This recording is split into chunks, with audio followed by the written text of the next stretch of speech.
New Zealand, we're lucky enough to have free public healthcare, which poses the question, why would anyone ever invest in a private healthcare plan? And you might look at it and go, God, that's far too expensive. I'd never pay for that. And so you discount health insurance as not an option. In this week's episode, we're going to be speaking with Lance. Lance is an insurance specialist, and he's here to answer every question we have about private healthcare within New Zealand. How much it costs, whether we need it, and loads more. You are going to love this episode. So let's jump on in and speak to Lance.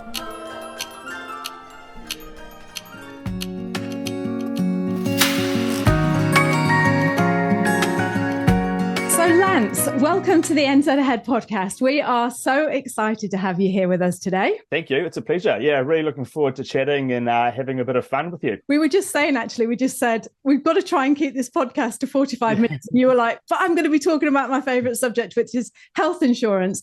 And to be quite honest with you, I have been so excited about recording this with you because private healthcare cover in New Zealand is one of those things that I've spent the last 14 years thinking, shall we? Shan't we? Do we? Shall we get it? Shall we get it now? Should we have got it then? So I am so excited to be into this conversation with you. Well, be careful because you might come out the other end of this wanting to buy some. So maybe that could be the test. So Lance, can you just tell everyone who you are and what your company is? Sure. And let's go from there. So I'm Lance Parka.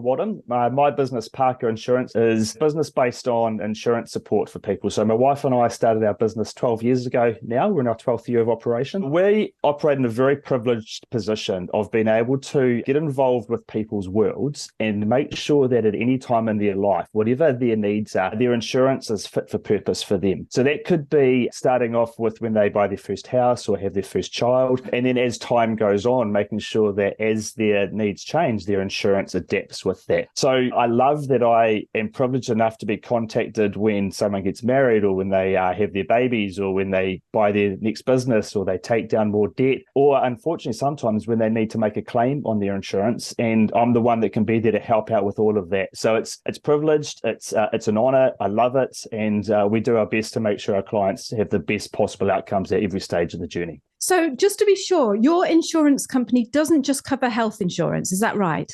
Correct. Yeah. So how I like to define it is we look at insurance on the person. So if I take any one of my clients, it's all about if something happens to them, i.e. they're diagnosed with something awful, something unfortunate happens to a loved one, something like that, we build a plan around that so that we have this cover there so that they know that financially they don't have to worry about anything. They can just worry about getting on with what needs to happen. Could that be a health journey? Could that be a grieving process? Whatever it needs to be, we make sure that the financial side of that is all taken care of. So we talk with our clients, we build a plan, we put that plan on the shelf so they can forget about it. Just know that the cover's there should they need it. And then if something happens, we take it off the shelf and we push play. And they're confident they can rest in the confidence knowing that that's going to be fit for purpose at that time. Right. So we get a lot of questions around health insurance, people moving over, particularly from the US, who are used to private health insurance, and then they move into New Zealand and they discover that New Zealand has got free healthcare system. So we're going to save thousands now because we don't need any healthcare cover. And that is the topic that we wanted to concentrate on today, is just to answer those questions for the people that are particularly thinking, do we need private healthcare cover in New Zealand? So can we just talk about the private healthcare side of things and just tell me why, if I'm moving to New Zealand, because this is a big one, if I'm moving to New Zealand and we've got free healthcare cover in New Zealand, why do I need private healthcare? Why would I bother doing that? They're all correct. So we're very, very fortunate in New Zealand to have what is a very good public health system. So the public health system has a lot of good Kiwis working hard to make sure that other good Kiwis have the healthcare they need. The problem that we've got at the moment is an overloading of that system. So there's essentially a supply and demand situation. And what I mean by that is that there is an undersupply of good people giving the healthcare support to an over demand of good Kiwis that need that healthcare. And it means that things like wait lists are growing. So people that need something, say it might be a knee operation or a hernia repair or any maybe a cancer treatment, whatever it might be, they're having to wait longer than what is ideal to get that health outcome.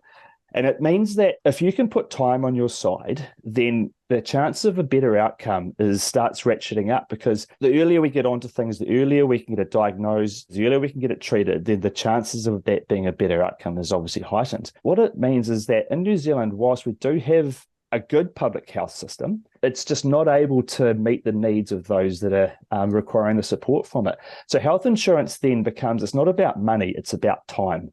And if, as I say, if you can control that time, then the chances of a better outcome is heightened. So the health insurance that we put with good Kiwis is all about making sure that if something happens to them, they can get in and get sorted and hopefully back on the road to recovery as quickly as possible. So we're able to support them in controlling time around when they get seen, how they get seen, some of the treatments, and hopefully back into recovery as quickly as they can. Mm. So just talking about the time, why does that make a difference then? That's a good question. So I couldn't say exactly why, but what I could say is that as it is reasonably common knowledge, I would say that if you let something drift for longer than you should, then when you do get to that, to treating a situation, so let's say it is a cancer or something like that, the screening process in New Zealand over time, over the last sort of generation, has gotten a lot better, and we're able to screen for cancers at a younger age, get on top of them earlier, and able to treat them a lot earlier. Whereas previously, we weren't able to find those cancers until this person was a lot older, and the cancer was more ingrained, and it was bigger, and it was nastier, and the chance of a positive outcome was a lot less. So being able to get on top of whatever the situation is as early as possible just means that hopefully it hasn't developed, it hasn't moved on. It means that hopefully that person is able to find a better outcome. Yeah. All right. So when you're saying in time, you're talking about just screening earlier. It's not the time for an operation. Is that what? I think it's all of it. Yeah, good question, but I think it's all of it. So whatever the health situation is for that person, being able to control time around when they are getting the treatment and the support they need is the most important thing for that person at that time. Yeah. So it could be this person's having to limp around because they need a knee replacement and they're not able to move freely. Well, then every day is a chronic bit of pain for them. And so the earlier we can get that, or they can get that sorted, the better it is for them. It could be that it's a cancer that's developing and it's not slowing down. So the earlier they can get in and have treatment, then obviously the better the outcome as well.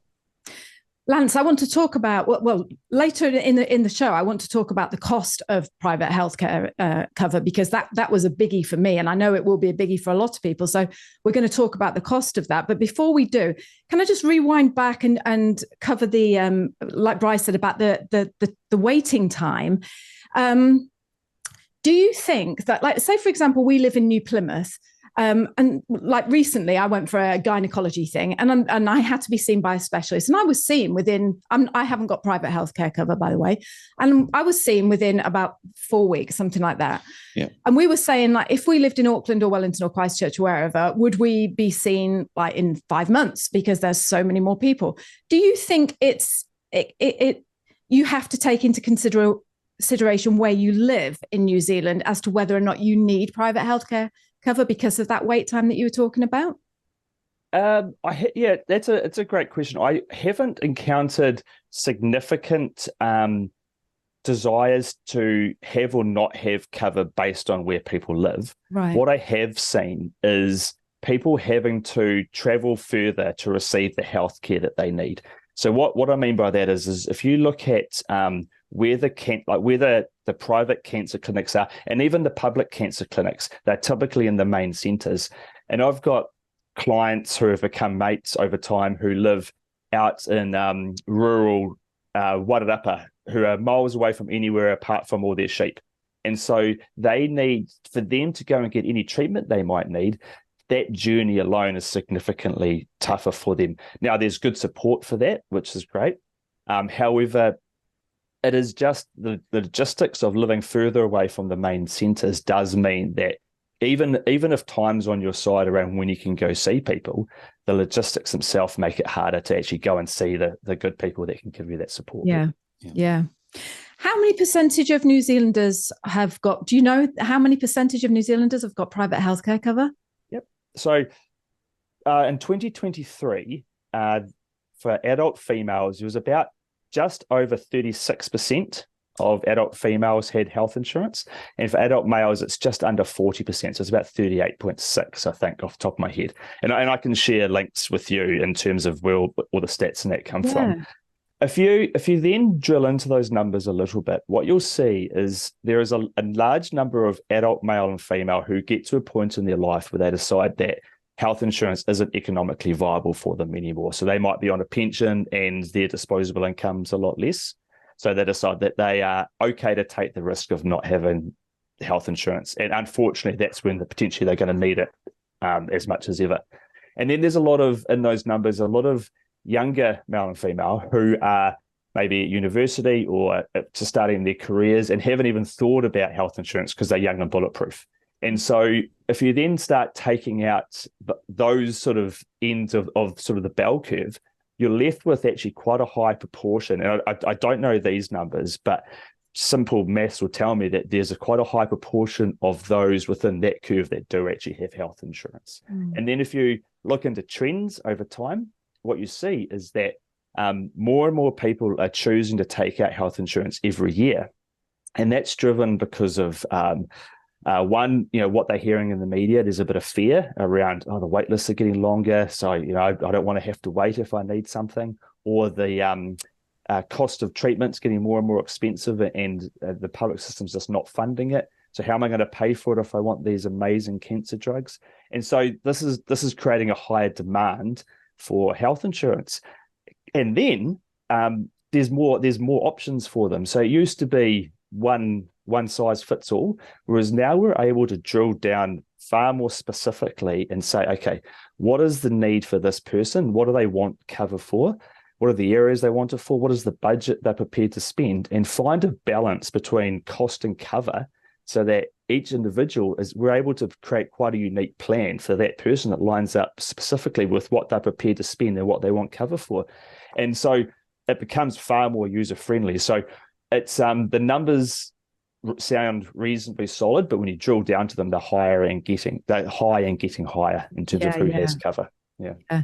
And it's so true, because like we've always been of the mind of like, oh yeah, we never go to the doctors, we're never ill, we don't need private healthcare. If we if we get ill, we'll just pay for it whenever.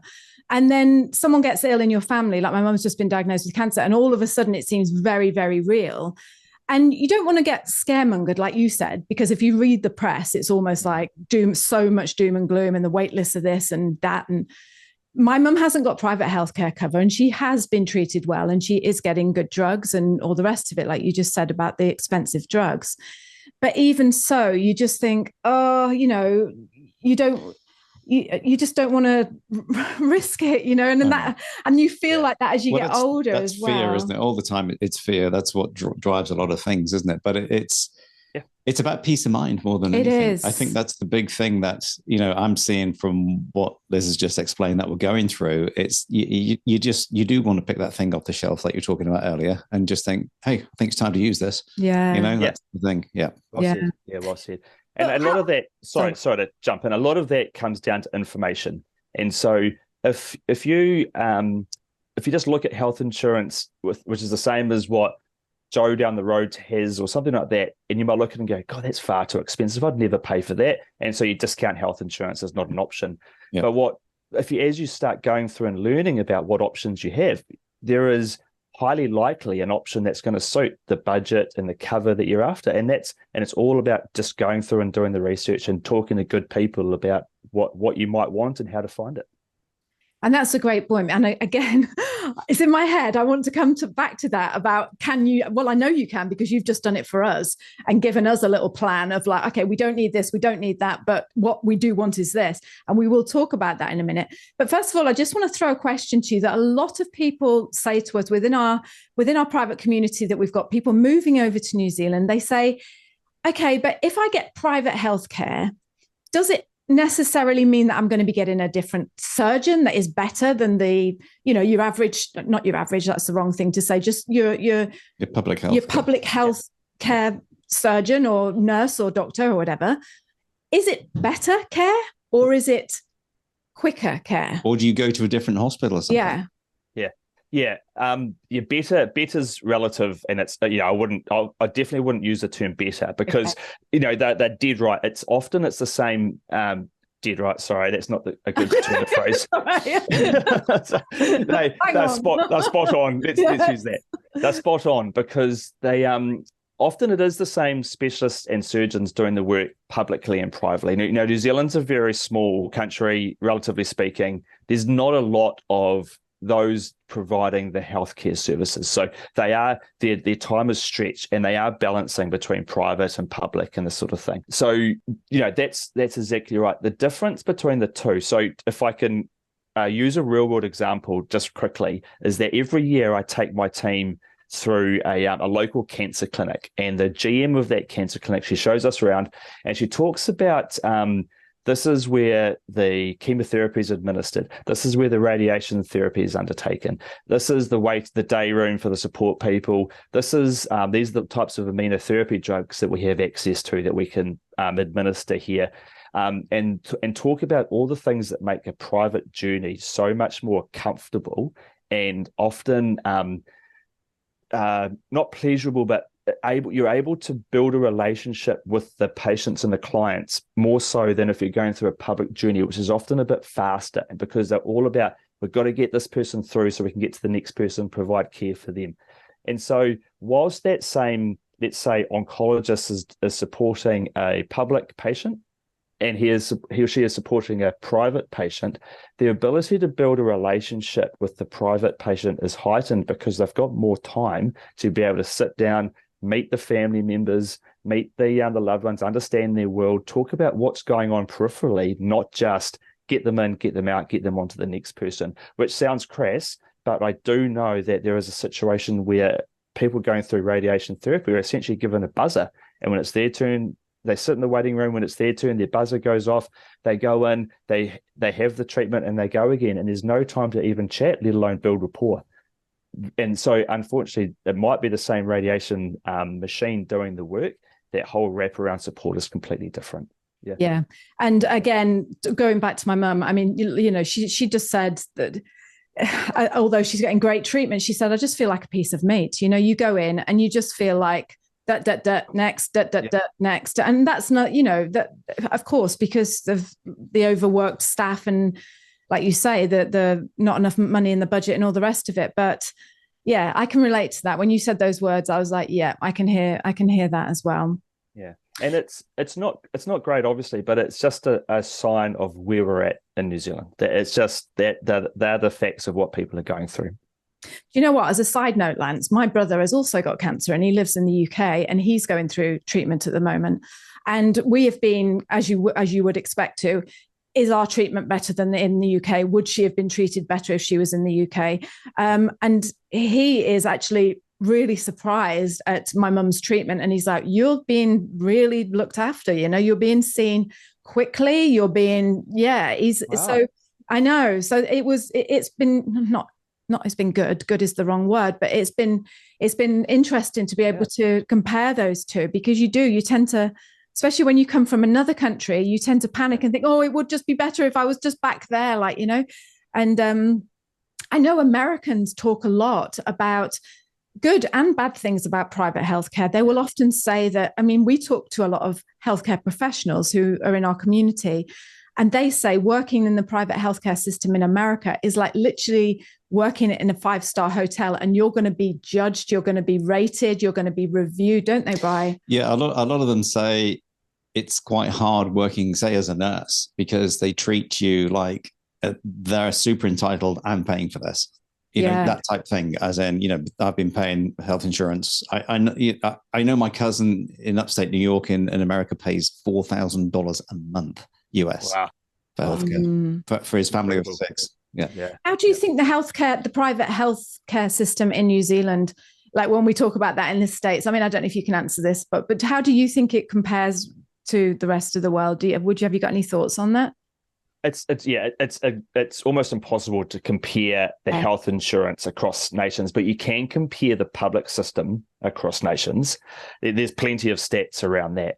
And what it tells you is that if you look at, the US is obviously a completely different scenario where, $4,000 a month US just to have health insurance is just off the chart crazy. So, we don't have anything that is comparable in that regard.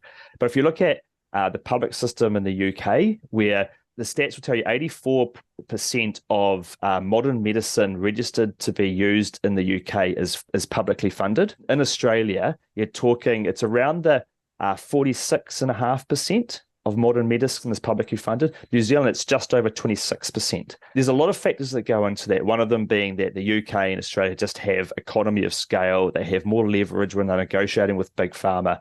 And so that helps them get those sort of numbers. But it just heightens that in New Zealand, there is a lot of drugs that aren't funded that mean that there's a lot of gaps to be filled by health insurance. Cost-wise, it does stack up pretty well. So I've had clients that have gone to Australia and decided to retain their health insurance in New Zealand whilst they're over there, because we're a very small nation. We're very competitive when it comes to free market cost of health insurance and the like. But there is a lot of gaps to be filled in the New Zealand public health system that private health insurance does. Mm. Lance, before we move into the cost and things like that, because like I say, like a lot of people are sitting there thinking, how much is this going to cost me? Yeah. Let's just talk about, because I know that children under the age of 13 don't pay anything in New Zealand, do they? And you did mention earlier that people reach out to you when they've got married or when they've just had kids, and that sort of like rang a little bell. And I just thought, why would you bother getting private healthcare cover for a child that was going to get completely free healthcare in New Zealand? I love that kids get free healthcare, and what that's referring to is essentially if they need to go see a GP, it's free, and so that's all about removing a barrier for kids getting seen as quickly as possible. So it means that no one has to question whether or not it's going to cost them money to get their kid seen by a GP. They just go and do it, which is superb. Where costs can come in is, again, it's all around time. And to highlight this point, if I use an example of my youngest daughter, so she was going through what were reasonably significant sleep apnea symptoms a few years ago. And when she was going into a deep sleep, her adenoids were closing themselves off and essentially suffocating her awake multiple times, like hundreds of times every night. And she was always tired. We went and saw the GP. That was free, which was superb. The GP referred us to go see a specialist, an ear, nose, and throat specialist. Now that could have been free, but we had to wait. And I'm like, I am not waiting to get this sorted. So we were able to get her seen privately. And then the ear, nose, and throat specialist diagnosed enlarged adenoids, tonsils, that needed to be surgically removed. We could have gone and had that done publicly. Again, that would have been at least 2 months at the absolute best case scenario, or we could have gone in the next week privately and had her sorted out essentially immediately. So obviously we booked her in privately. She went through, she had the surgery. I stayed the night in the private hospital with her. We had our own room. After she'd come out of the general anesthetic and started to recover a little bit, she had a blast. It was an amazing adventure for her. She ate tons of ice cream. She didn't like the jelly, so she didn't eat that, but so she got another scoop of ice cream. And we had a lot of fun. And all that cost me was my health insurance premiums and $184 for my bed for the night. And from go to woe, it was essentially 2 weeks. And that was time. It was all about my wife and I controlled time for getting our daughter's sleep being sorted as quickly as possible. So whilst we could have had that sorted for free with the public system, and it would have been the same outcome eventually, time sorted it quickly for us, and we were able to. She sleeps like a lamb when she finally does get to sleep. Yeah, I have to back you up on that because I know I had problems with my tonsils, and I wanted an appointment with ear, nose, and throat. And it was 3 months, and I had to go to Hamilton, from New Plymouth, which is a 4 hour drive. So I back you 100% with that. Yes. Yeah, exactly. Yeah, and this is where you go. Well, if I'd had health insurance, could I have covered? Could I have been and seen that quicker? And again, been able to control time. It's the time thing, isn't it, that keeps coming back all the time. It really is. Yeah. What you just mentioned there, you had to take a chunk out of or you said something about your health insurance premium. Just explain to me what that means. What do you mean? Yeah, so that was confusing how I mentioned that. So what I was referring to there was that it was just my premiums that I've been spending over the years on her cover. That was all that it cost me. So, you put in this monthly amount every month that goes out to pay for your healthcare. So the private hospital stay and the surgery wasn't for free for her, obviously, because we've been paying health insurance for her since she was born. But that was the cost, was just those premium costs over time. Yeah. Which pale into insignificance when you're able to get your kids sorted as quickly as possible. Oh yeah. Because if you were to pay privately, you'd be looking probably $6,000 or $7,000 or something like that. I think that's actually spot on, Brian. Yeah, I did see the invoice. I didn't take too much notice because it was just sort of coming across my desk as I signed it, and it went on to get claimed for. But I do recall it being in that vicinity. Yeah, very much so. Yeah.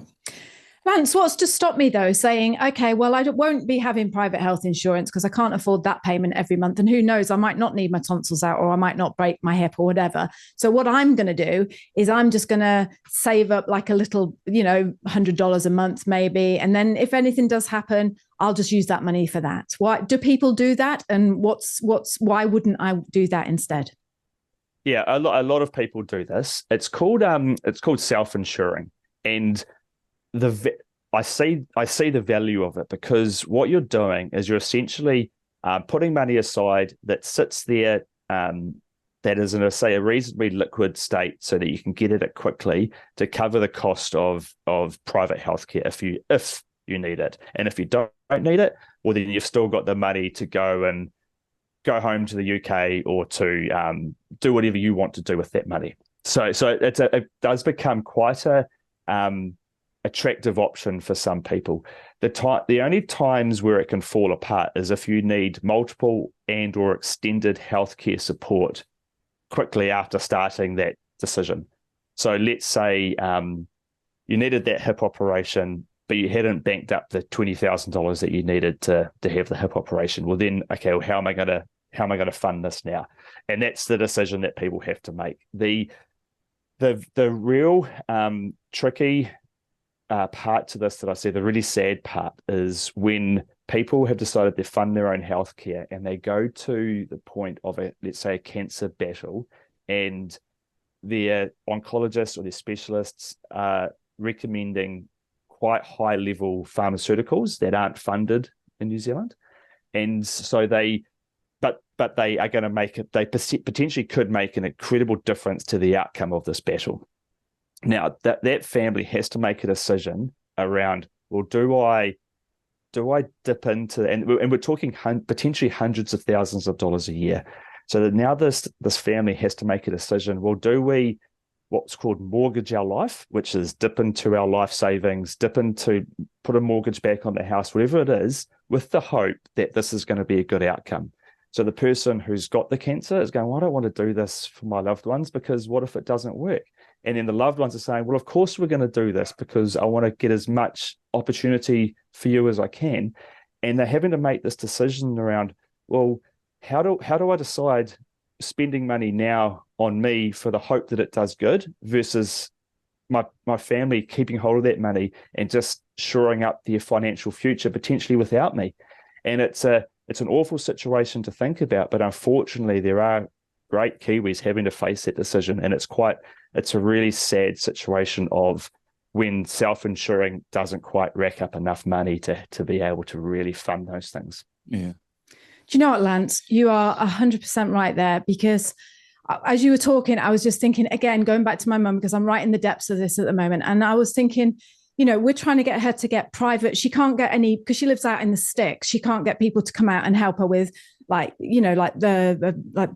bed bathing and gardening and stuff like that. And we're like, Mum, just pay. You've got the savings. Just pay for someone to just come in. And she's like, no, because that money's for you when I'm gone. So when you were saying that, I just thought you're spot on. It really is. It's just that whole thing of, yes, you can say, it's easy to sit here and go, oh yeah, well, I'm just going to save up for it. But like you say, then actually spending that money when you think, well, that money could go to my family, or my grandchildren or whatever. It's just, yeah, I'm glad I asked that question, because I didn't know the answer until you said that. Yeah. The other thing I always wonder is what if, and then I promise we'll get onto how much this all costs and things like that. But what if, like, now, say, heaven forbid, I was diagnosed with something and I just thought, oh, do you know what? Oh, this hip's feeling a bit sore. And I go to the doctor and she's like, well, I'm sorry, Liz, but you've got a really dodgy hip and that needs to come out. And I think, oh, well, I'm just going to get private health insurance then, and then that will cover it. Is it possible to get, I've always wondered this, is it possible to get private healthcare cover after you've been diagnosed with something? It's possible, but you won't get cover for that hip. So that's good. Yeah. So that's a pre-existing condition. And in our world, in the insurance world, it's all about pre-existing conditions. And so if you were, there's a great saying around life insurance, which is life insurance bought 15 years too early is far better than 5 minutes too late. And what that means is it's far better that we had health insurance as early as possible when there's no pre-existing conditions, because then all those things that pop up, it's not even a question, they're just covered because they didn't exist before you took the insurance out. The hip's a reasonably straightforward one, but as you start sort of growing the terms of reference around what the illness could be, it could be something along the lines of you find a lump in the shower, say for a guy in his testicle or something like this, you go, shit, I'm going to go and get health insurance before I talk to my doctor about this. Well, then that's all of a sudden you go, well, that then becomes a pre-existing condition, even though you hadn't talked to a doctor about it, because often there's a stand down on some of these covers just to make sure that it's going to soak up any of those self-diagnosable situations, or it's almost impossible to try and trick the insurance company to try and get cover on these things that existed before your insurance did. Yeah. And this is what we're seeing now, which is interesting, is we're seeing a lot of grandparents paying for health insurance on their grandkids because they see the value of having health insurance that exists long before any health ailments do, so that there's no questions. It makes the claims process so simple. It makes the covers so robust. The cost is effective because they're young and it's proportionate to their age. But they just know that whatever pops up, they control time. They're able to get in and get sorted as quickly as possible.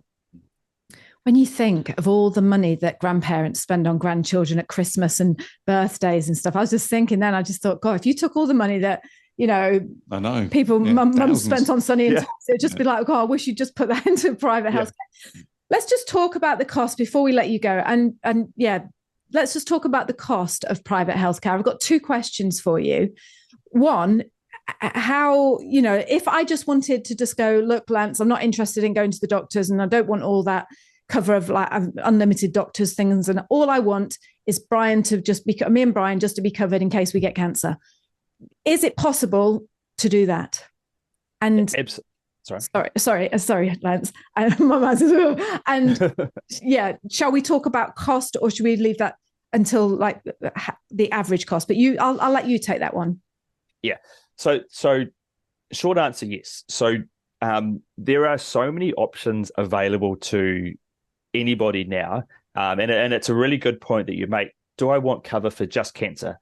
Well, now you can get that. So there is one of the top insurance providers in the market have carved out all of their policy wording from anything that's specific to cancer in their greater insurance, health insurance package. So they've carved out this one area that is just cancer focused, and that is on average about 25% of the cost of their whole insurance package. So, but that includes hundreds and hundreds of thousands of dollars a year for non-pharmac funded drugs, which sounds crazy, but unfortunately, sometimes that's what's needed.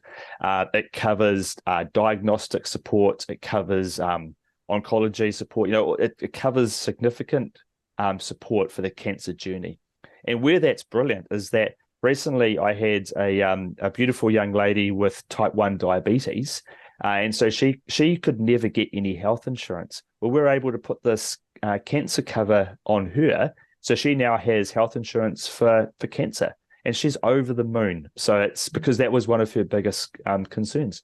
And then that sort of at one end of the spectrum, and then the other end of the spectrum, we're talking cover that will support you for GP visits and eyewear and dental and flu vaccinations and specialist consultations and everything.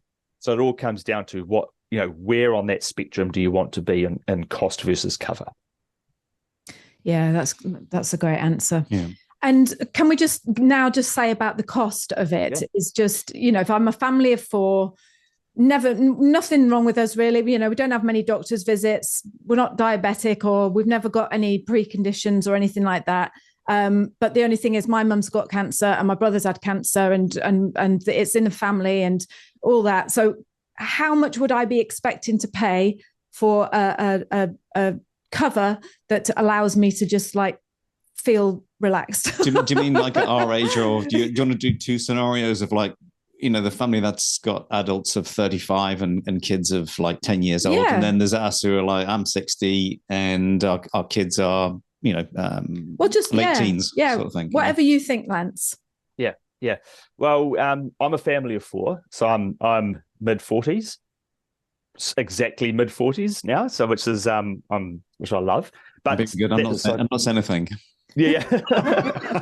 I was checking to make sure my camera was working earlier, and one of the ladies in the office told me that my greys looked great with my white shirt, so which was some great feedback. But yeah. I digress.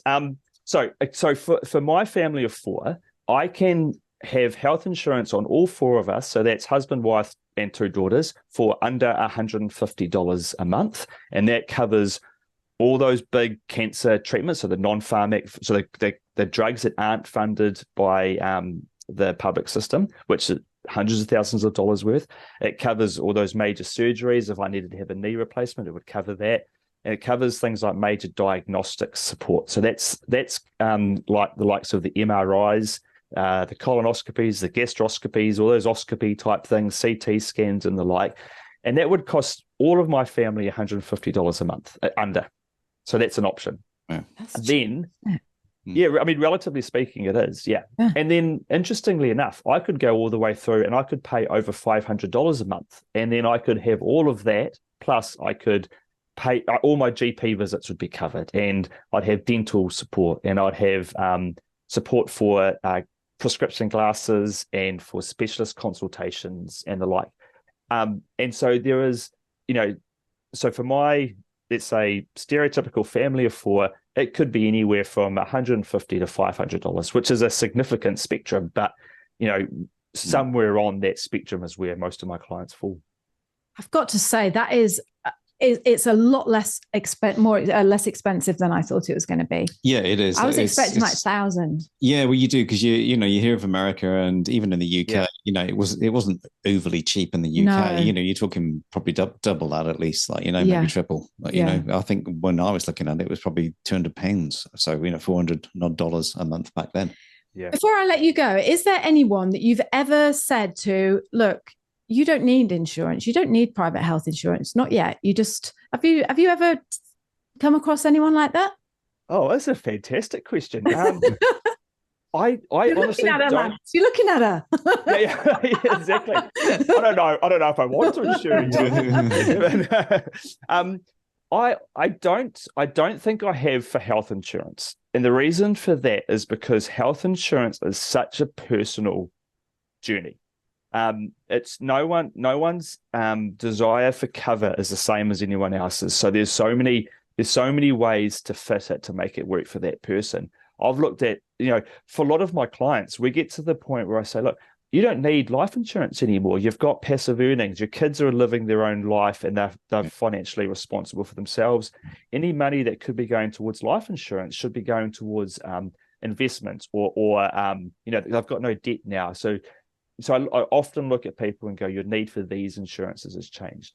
For health insurance, I don't. And that's because I give them all the information and we talk through what their budget might be or what they actually want cover for. And then once they've got all that information, they make an educated decision around what cover for that money, am I comfortable with the value that I'm putting into this cover? And being able to make that decision based on all the information then means that I'm not having to A, sell it, or B, tell them they don't need it. It's just I'm the sounding board. And I can be devil's advocate, and I can be the guy in their corner of the ring when things go bad, or whatever they need me to be. I can be my team, myself, we're all that. But it's all about getting them to a point where they make their decisions with all the information at hand. Thank you, Lance. All right. Do you know? Go on. What are you going to say? No. I'm just thinking. With what you're talking about with all the scans and stuff like that. Are there any health insurances that are out there that are like, will make you go for scans each other year, like that? Yeah. It's like is there anything like that? So we can find these things earlier. Yeah. Starting to. Yeah. So I think much like the health system in general, health insurance has always lagged on getting people to be a bit more proactive with their health. Yeah. And the reason I pontificate about that, just to throw a word in there that I don't know what it means, but it sounds great, is that I think that's because you have to invest ahead of the curve to get the downstream benefits of that investment. I.e., does a health insurance company want to put more money into being proactive, people being proactive for their health, in the hope that pays off with people claiming less? And to date, it's very hard. I believe it's very hard for a health insurance company to justify that expense up front. Right. What is starting to happen, though, is a few more of the innovative providers are starting to actually look at this and go, there's something here that we could actually leverage. And it's things like, I was sent from one of the providers a screening kit for I won't talk about which cancer it is, but they said, look, give this a go and send it in and have a crack. And, and we did. And thankfully things came back really good, like clear. So they were showing us, as the people out there talking about their products, what they're starting to look at doing, which is being more proactive with some of these health checks.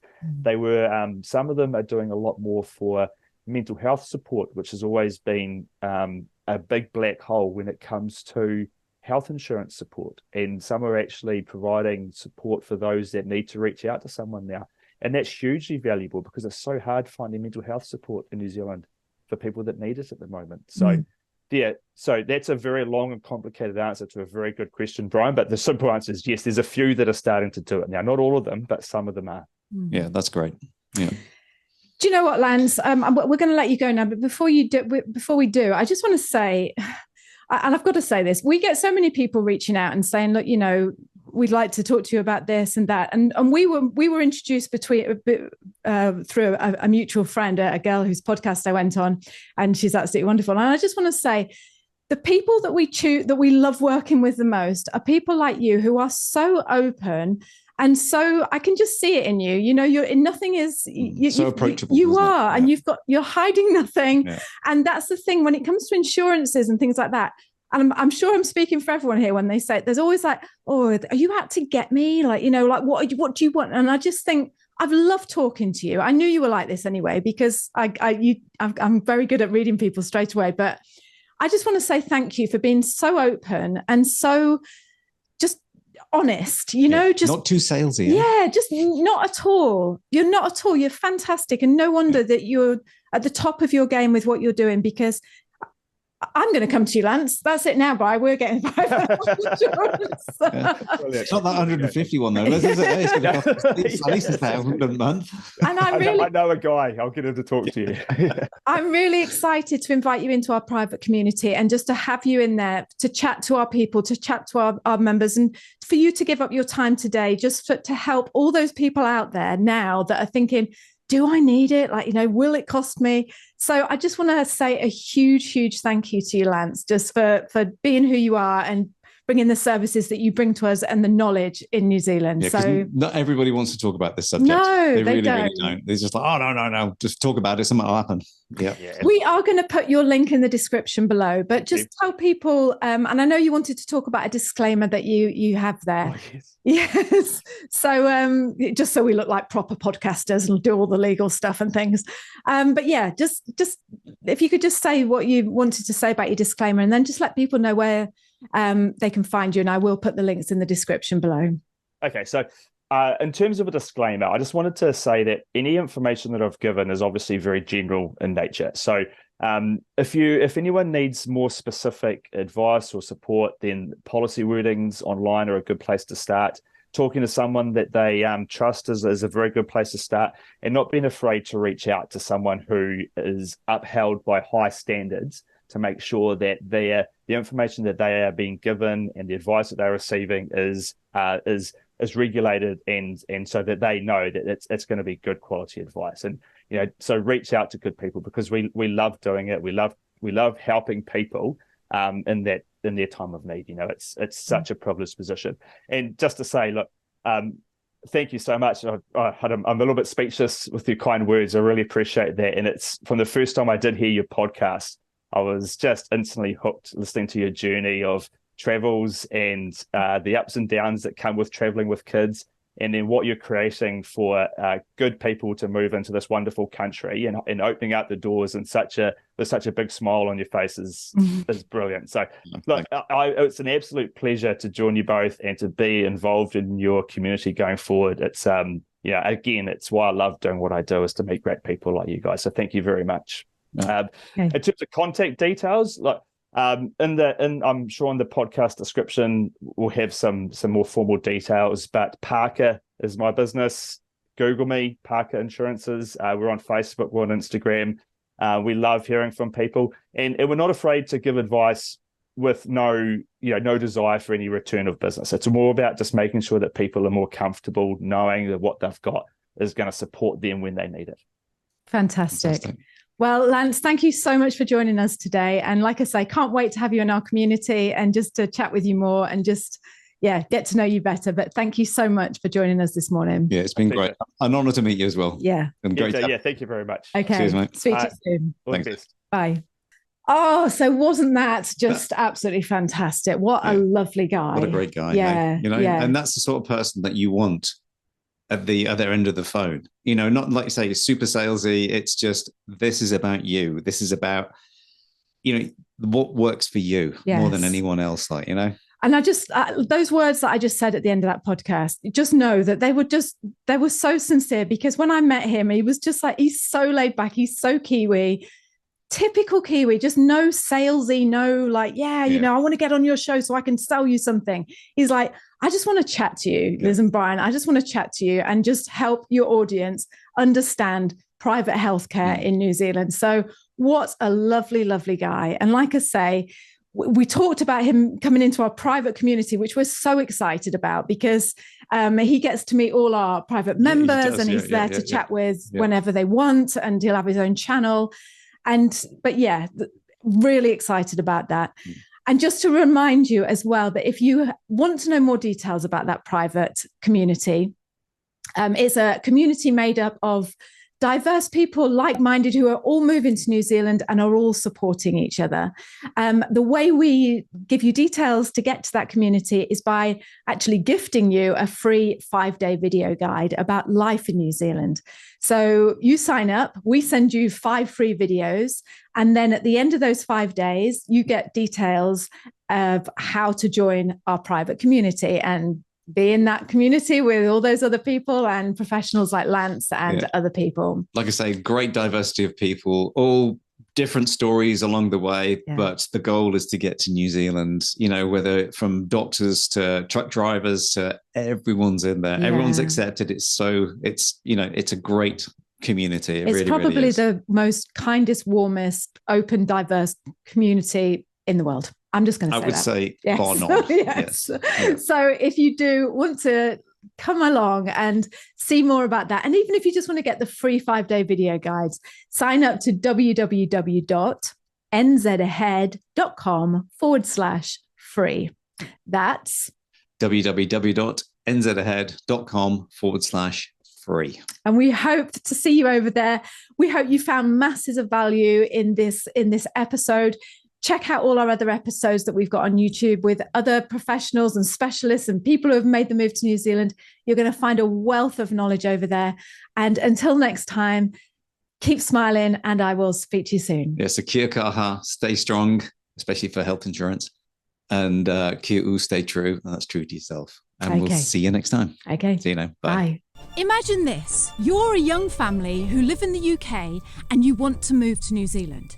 But there's just one problem. You've never, ever been to the country. And there's another problem. It's thousands and thousands of miles away at the other end of the earth. So what do you do? I'm not kind of completely blinkered about New Zealand. And like I say, I don't expect it to be utopia and to be perfect, because nowhere is. Every single place has got its problems and its issues. In this week's show, you're going to meet Nikki. Nikki moved to New Zealand from England with her family, having never been to this country before in her life. Let's jump on in and find out if New Zealand turned out to be the utopia that she thought it would be.